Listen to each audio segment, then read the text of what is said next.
علي العلاية، الرئاسة المشتركة للجنة الثقافة والفن في المجلس التنفيذي في الطبقة. طبعا عملت الإدارة المدنية الديمقراطية لمنطقة الطبقة ومنذ التحرير على الدعم الكامل للقطاع الثقافي والفني في المنطقة. فمنذ التحرير يومنا هذا كان التوجيه بشكل دائم على إعادة تأهيل الأماكن الثقافية والمنشآت الثقافية المدمرة سابقا.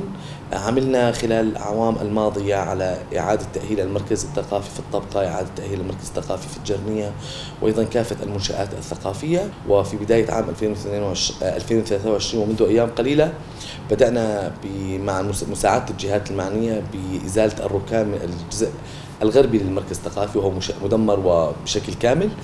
إن شاء الله خلال عام 2023 سيتم إعادة تأهيل هذا الجزء ضمن الخطة السنوية الموضوعة للجنة الثقافة والفن بإعادة التأهيل. سيكون هناك مبادرات وأعمال خلال عام 2023 بما يخص بنية المركز الثقافي وخطط مستقبلية لتجهيز الحديقة